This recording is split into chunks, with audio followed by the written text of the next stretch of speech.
నమస్తే, welcome to Suman TV. నేను మీ యామ్ని. ప్రస్తుతం మనతో ఉన్నారు ప్రముఖ జ్యోతిష్య, పురాణ ఆగమ శాస్త్ర వాస్తు పండితులు బ్రహ్మశ్రీ కొత్తపల్లి సురేష్ శర్మ గారు ఉన్నారు. గురుగారితో మాట్లాడి మనకున్న సందేహాలను అడిగి తెలుసుకుందాం. నమస్కారం గురుగారు. ఆయుష్మతి తల్లి. గురుగారు, మీరు తెలియజేశారండి, అంటే ఇప్పుడు శ్రావణ మాసంలో శ్రావణ మంగళ గౌరీ రథం గురించి, సోమవారం గురించి, శుక్రవారాల గురించి అయితే దాని గురించి కథ కూడా తెలియజేశారు. ఈ ప్రతి కథలో విష్ణుమూర్తి గురించి అయితే ఎక్కువ ఉంది. అయితే ఇప్పుడు మనం చూసుకున్నట్లయితే శనివారం ఏమైనా ప్రత్యేకత ఉందండి శ్రావణ శనివారాల గురించి? యాక్చువల్గా శ్రావణ మాసమే ఈ సంవత్సరంలో ఏంటంటే, ఈ సంవత్సరం అని కాదు, ప్రతి సంవత్సరం కూడా చాతుర్మాస్యం అనేటువంటిది తొలి ఏకాదశి నుంచి ప్రారంభమవుతుంది. తొలి ఏకాదశి శయన ఏకాదశి కింద మనకి ఇది చక్కగా మహావిష్ణువుకి చాలా ప్రీతిగా అయనం మారేటువంటి రోజు, ఉత్తర దక్షిణాయనాలు మారే రోజు. సో విష్ణువుకు ప్రధానంగా ఉండడానికి కారణం కూడా అదే.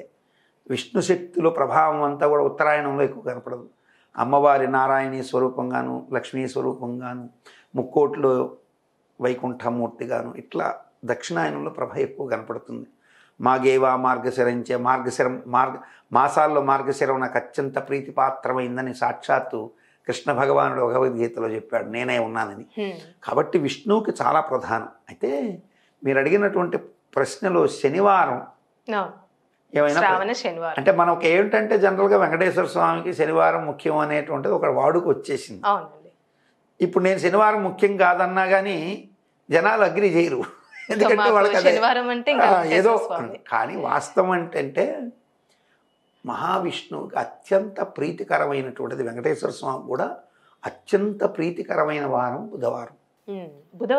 చాలా అద్భుతమైంది బుధవారం. సో చాలామందికి శనివారం ఎక్కువగా అనుసరిస్తున్నారు.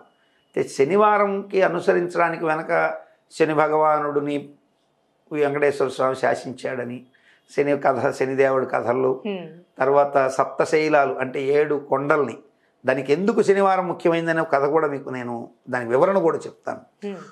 ఇప్పట్లాగా పూర్వం 7 కొండలు ఎక్కేదానికి ఇప్పట్లాగా వాహన సౌకర్యాలు, ఇంత హ్యాపీగా నడిచిపోయే సౌకర్యాలు లేవు. అప్పుడు ఏం చేసేవాళ్ళు అంటే, ప్రాతకాలమున అలిపిరి కింద ఎక్కడైతే మొదలైతే అక్కడ ఉన్నటువంటి శేషాద్రి, గరుడాద్రి, వృషభాద్రి, నారాయణాద్రి, అంజనాద్రి, వరుసగా 7 పర్వతాలు ఉన్నాయి కదా. వీళ్ళు ఆదివారం రోజు ప్రారంభమైతే ఆదివారం, సోమవారం, మంగళవారం, బుధవారం, గురువారం, శుక్రవారం, 6 వారాలు 6 పర్వతాలకి 7వ రోజు 7వ పర్వతం ఎక్కేవాళ్ళు. ప్రతిరోజు ఒక్కొక్క పర్వతం మీద చేరి ఆ పర్వతం మీద వెళ్ళిన వాళ్ళలో బృందాలుగా క్రూరముగాలు రాకుండా ఉండేందుకు కాగడాలు వెలిగించుకొని కొంతమంది నిద్రపోతుంటే కొంతమంది మేలుకుంటూ, ఈ చరిత్ర ఉంది. హిస్టరీ ఇది చెరిపెయ్యలేని హిస్టరీ, ఎవరు చెరపలేరు. కాలిబడకన పోతూ ఒక్కొక్క పర్వతం మీద ఉదయం పూట ఎక్కితే మధ్యాహ్నానికి చేరేవాళ్ళు అప్పట్లో. ఎందుకంటే దట్టమైన అడవి, కంటకములు అంటే పెద్ద పెద్ద ముళ్ళులాగా ఉన్న రాళ్ళు, పొరపాటున కాలు గనక చూడకుండా పెడితే ఆ రాళ్ళు ముళ్ళుల్లాగా గుచ్చుకునేటువంటివి. ఇంత కఠినమైన మార్గాల్లో ఆనాడు యాత్ర చేసే మహానుభావులు మన వాళ్ళందరూ. సో 7 రోజులు ఎక్కేటప్పటికి 7వ రోజు శనివారం అయ్యేది. 7 రోజులు వెళ్ళిన తర్వాత 7వ రోజు వీళ్ళు 6 రోజులు పడిన శ్రమంతా ఉంది కదా, ఈ శ్రమలన్నిటికీ కారకుడు శనీశ్వరుడు. సో వీళ్ళు వెళ్ళంగానే కష్టాలని చెప్పి ఏడుకొండలవాడ వెంకటరమణ, ఈ మమ్మల్ని కష్టాలన్నీ తప్పించు, శనీశ్వర అనుగ్రహాన్ని, దోషాన్ని, మమ్మల్ని అనుగ్రహాన్ని కలిగించి దోషాన్ని నివారించమని వేడుకుంటే తలనీలాలు ఇచ్చేస్తే, ఇప్పుడు నీ తలనీలాలు ఇవ్వడం అంటే ఏంటి, వెంట్రుకలు తీయడం అంటే శని నివారణ.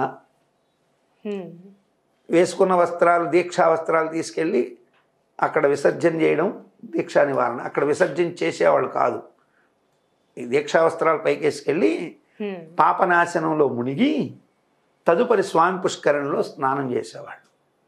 సో పాపనాశనం అయిపోయింది అనుకున్న తర్వాత స్వామివారి దర్శనం చేసుకుని, ముందుగా వరాహమూర్తిని దర్శించి స్వామివారిని దర్శనం చేసుకుని వచ్చేవాడు. అందుకని శనివారం అంత ప్రాముఖ్యత అయిపోయింది. 7 వారాలు 7 కొండలు, 7వ కొండ శనివారంకి చేరేవాళ్ళు కాబట్టి శనివారం ప్రాముఖ్యత సంచరించుకుంది. కారణం ఏంటి, యాత్రలకన్నిటికీ కూడా ఆదివారం ప్రయాణాలకి శుభప్రదం. సూర్య భగవానుడు సో ఆదివారాలు ప్రయాణాలు శుభకరంగా ఉంటాయి. మంగళవారం ప్రయాణం ప్రమాదభరితంగా ఉంటుంది. శనివారం ప్రయాణం ప్రమాదభరితంగా ఉంటుంది. శుక్రవారం మధ్యాహ్నం నుంచి ఉండేటువంటి కాలం ఫెరోషియస్గా ఉంటుంది. సోమవారం కొత్త బట్టలు వేసుకోకూడదని ఒక నియమం ఉంది. సో సోమవారం కొత్త బట్టలు వేసుకొని ప్రయాణించకూడదు, మంగళవారం ప్రయాణించకూడదు. బుధవారం రోజు విష్ణుదత్తమైన క్షేత్రాలకి అక్కడికి చేరాలని ఒక నియమం ఉంది. ఆతృతలో వెళ్ళాలని 4 రోజులు చేరిపోదాం అనుకుని ఎక్కాలనుకున్న వాళ్ళు, ఇందులో కొంతమంది బుధవారాలు చేరిపోయేవాళ్ళు, 7 కొండలను కూడా ఎక్కేసిన వాళ్ళు ఉన్నారు. కానీ బృందాలుగా ఉండేటువంటి వాళ్ళు ఏం చేసేవాళ్ళు అంటే అట్లా వెళ్ళనీయకుండా వీళ్ళని కట్టడి చేసుకుంటూ వెళ్ళారు. శేషాచల మహత్యం అని ఎప్పుడో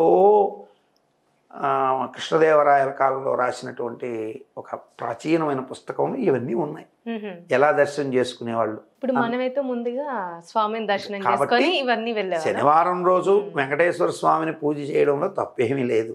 కానీ నిజంగా వెంకటేశ్వరుడికి ప్రీతి అయిన వారం అయితే బుధవారం, ఆయనకి చాలా ప్రీతి. కాబట్టి శనివారం రోజు మనం ఈ శ్రావణ మాసంలో ప్రత్యేకంగా వెంకటేశ్వర స్వామికి చేసుకోవడం తప్పకుండా చేసుకోవచ్చు. ఎప్పుడు చేసుకోకూడదమ్మా స్వామిని, ఆనందంగా చేసుకోవచ్చు. కానీ శనివారానికి ప్రత్యేకత అక్కడ వచ్చింది.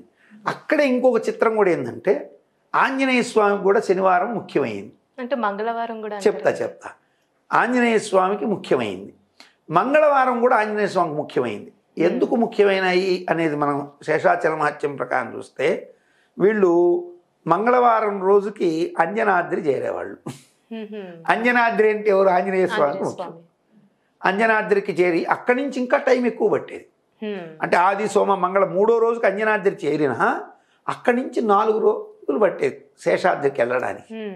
సో మంగళవారం ఆంజనేయ స్వామి అంజనాద్రిలో ఉన్నారు కాబట్టి ఆంజనేయ స్వామిని దర్శించేవాళ్ళు. పైకి వెళ్ళిన తర్వాత అక్కడ మళ్ళీ స్వామివారి ఎదురుగుండా ఉంటాడు ఎవరు? బేడి ఆంజనేయ స్వామి. బేడి ఆంజనేయ స్వామి గుడి ఉంటుంది. వెళ్ళారా తిరుమల? స్వామివారి ఎదురుగుండా ధ్వజంకి ఆపోజిట్లో ఆంజనేయ స్వామి గుడి ఉంటుంది.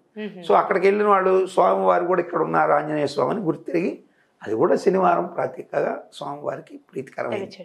ఇంకొక కథ ప్రకారం ఆంజనేయ స్వామి వారు లంకాపురి దహనం చేసిన రోజుని శనివారం అని, అది శత్రు సంహారం అని ఒక కథ ఉంది. పాల్గొన శుద్ధ త్రయోదశిలో ఆయన అడుగు పెట్టాడు. ఆ రోజు పాల్గొన శుద్ధ త్రయోదశిలో ఆయన లంకలో కాలు పెట్టాడని. అట్లాగే ఇంకొక కథ ప్రకారం మృత సంజీవిని వృక్షాలని తీసుకొని వచ్చింది, ప్రాణం పోసింది శనివారం అని ప్రతీతి ఉంది.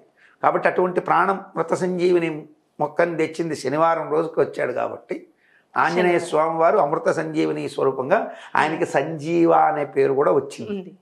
ఇప్పుడు ఎవరన్నా సంజీవ్ అంటే ఆంజనేయ స్వామి అనమాట. అందుకని కాబట్టి మన దాంట్లో ప్రతిదానికి కూడా సంబంధాలు ఉంటాయి. కాబట్టి శ్రావణ మాసంలో ఏ దేవతలను అర్చించినా శుభమే జరుగుతుందనేది నా అభిమతం. సుబ్రహ్మణ్యేశ్వర స్వామి కూడా మంచిదే అవుతుంది. కాకపోతే శనివారం నియమం ఉండి లక్ష్మీ పూజ చేసుకోవడం వల్ల శనీశ్వరుణ్ణి స్థిరుడు అంటారు, అమ్మవారిని కూడా స్థిరాయై నమః అంటారు. శనీశ్వరుడు పట్టుకున్నా అట్టే కూర్చుంటాడు, అమ్మవారు వస్తే కూడా సంపద అట్టే కూర్చుంటుంది. కాబట్టి శనీశ్వరుని ఉద్దేశించి పూజ చేసుకొని వెంకటేశ్వర స్వామి పూజ చేసుకోవడం కూడా మంచి జరుగుతుంది తల్లి. చాలా చక్కగా తెలియజేస్తారండి. ధన్యవాదాలు. శుభమస్తు.